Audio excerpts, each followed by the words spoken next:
Hello, Dr. Tugbiyele here, your UroGYN doctor, and in this video we're going to answer the question, what is sexual dysfunction? Now, this is a topic that a lot of women do not feel comfortable talking about, especially when they come in to see me as a urogynecologist, because they feel embarrassed by it, they feel that they're alone, that no other woman experiences it, and I always like to reassure my patients that they are not alone. There are many, many women, I've seen thousands of women who have issues with their sexual function and their intimate lives, and that they feel they may have to live and put up with it, but we tell women they don't have to. There are good options that work, safe, and are effective.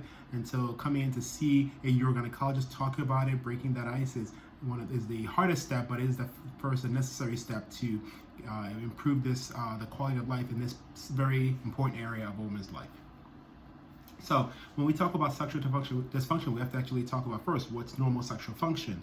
And unlike a man, where it could be a little bit more straightforward and anatomy, pipes and things, but in women, there's a very strong psychological component to sexual function and to being intimate that cannot be removed from the physical. So the psychological and the physical can be kind of separated, as sometimes in a man that's oftentimes that can be done, but in women it's not so much so.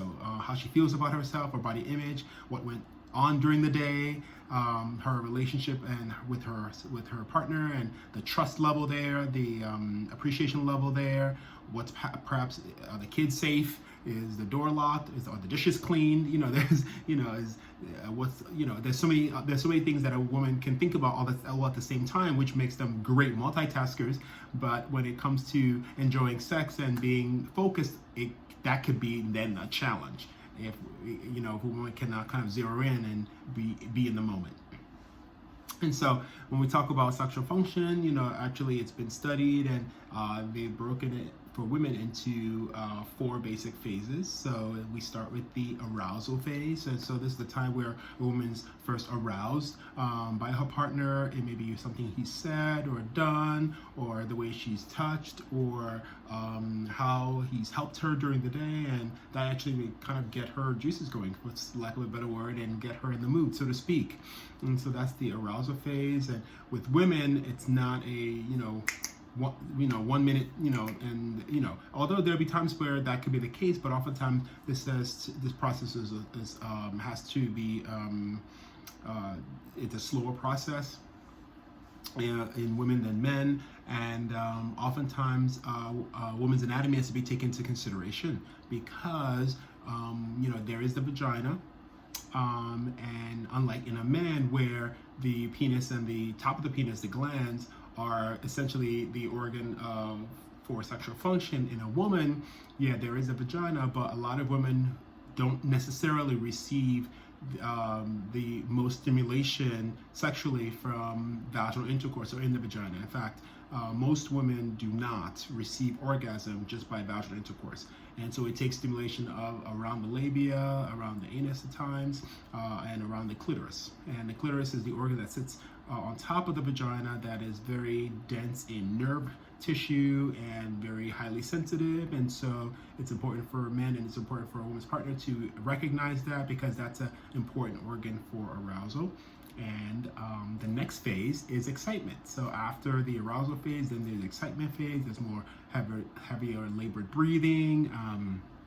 There are more signs of excitement, and a woman will show that excitement and during that experience. And then there's the orgasmic phase, or the orgasm. So after adequate arousal and excitement, then there's actually the release of tension. There's a climax of the sexual experience, and that's an orgasm. And women, unlike men, where after women orgasms, oftentimes they go into a retractory phase, where a man cannot orgasm immediately afterwards for a period of time. For a woman can actually have multiple orgasms after another. And then there's a plateau phase after orgasm. Then there's a plateau phase where the heart rate goes down, the excitement starts to decrease, and there's a time of rest for the body before the phases all start again. And so when things go right, when a woman's feeling great about herself and she's having a great normal sexual experience, that's the norm. But oftentimes women may have issues with one or several parts of this experience. So if there's a disorder in the arousal phase, so women cannot get aroused, then we have to question, okay, what's going on? Is there an anatomical issue? Is there a psychological issue? Is there a relationship issue there? So that has to be explored. If a woman cannot, she gets aroused, but she cannot get excited, and there cannot be an increase in that arousal, so to speak. Could there be an issue with her muscles? If there's a baseline muscle tension that is preventing the excitement phase, then that can be an issue.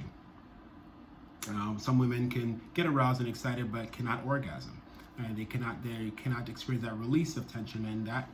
It could be a number of things. Is it technique? Is it that there's not direct stimulation to the clitoris? Is it that the positions aren't right? Or maybe just psychologically she's not there, or maybe there's something that's happened, particularly in women in menopause, there's less blood flow and or sensitivity to the vagina and or clitoris. So it just takes longer for a woman to reach orgasm because there's not much blood flow, excitement, nerves, and sensitivity in that area.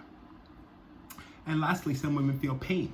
And so that's called dyspareunia, where they experience pain either with entry, with penetration, deep in the pelvis, or around the opening to the vagina. It could be related to vaginal dryness. It could be related to menopause. It could be related to prolapse. There could be issues with prior surgery that maybe did not go well. And so there are different reasons that can be a source of pain. It could be her muscles are tense and they're not relaxed, and that could be the reason for pain. There could be conditions in the pelvis, maybe a diverticulum or a cyst of some sort, or something anatomical that's also causing pain. She may have had prior surgeries, scar tissue, so many different reasons. So these things have to be explored. And so in doing a thorough evaluation, of course, getting a history and a physical exam to rule out any of these causes, then we can then arrive at a certain solution. And it could be a medical solution, it could be a natural solution, or a medical solution. Physical therapy is one. Sex counseling is another one. Some women just need to talk to someone else about their experiences. Maybe something happened to them in the past. They may have had whether sexual trauma or sexual abuse or rape or whatever the case may be. That there could be different reasons that affects a woman psychologically that is affecting her sexual function now. And so those things have to be sorted out. We talk about with natural solutions. We talk about the importance and the benefits of diet and exercise, because when a woman feels good about herself and she's healthy, she has energy, she's not tired, then that can be that's the issue. And so the solution may just be getting enough rest and maybe having sex in the morning or on a day where she's had rest and she's not physically exhausted by maybe caring for children or elderly parents or whatever the case may be. So it takes communication too. That's key. Some women do benefit from estrogen. If there's vaginal dryness, menopause, and that's the issue, then local vaginal, not oral estrogen, because oral estrogen is not going to take care of the tissues down below, but vaginal local estrogen, either in the form of a tablet or a cream, that can help to relieve some of the dryness over time and the pain that can result from that. There aren't good medications for female sexual function as they are for men. I mean, there are medicines that can help a woman, and they kind of mimic antidepressants, and they alter kind of neurotransmitter function in the brain. But then there are side effects that are associated with these medicines, and they cannot be taken if a woman has had alcoholic intake, and they're not clean cut. And in fact, when those medicines have been compared to placebo, there isn't a traumatic improvement of the medications above and beyond a woman taking a sugar pill. So again, because it's such a psychological component, a woman feeling good about herself and optimizing that works just as well, perhaps, as taking a medication, which may not add too much more to the experience, but then can add a lot of side effects. Surgery might be necessary if, for example, there's prolapse, or there's something that's causing pain, fibroids, cysts, something in the pelvis that's causing pain, that's preventing normal sexual function, then surgery may be needed. Some women have had a prior episiotomy, or they've been stitched up too high, stitched up too much, too aggressively with prior surgeries, and then the anatomy of the vagina has to be normalized in order to have normal malfunction of the vagina. So there's so many different reasons for sexual dysfunction, and the importance of seeing a board-certified urogynecologist is key. So we can again sort through the history, do a thorough evaluation, physical exam, and then arrive at a solution that was effective, safe, and that works. If you want more information about this, you can go to my website, Dr. Dr. Steven with a PH, Tugbiyele.com. You can also visit YouTube, where this video will be posted, and other videos that are very helpful. I'm very passionate about educating women, so there are other videos there. Please do share, subscribe, and do like this video so that other women can actually have an opportunity to see it too and be helped, because this affects many, many women, and we want to be able to improve the quality of life of as many women as possible.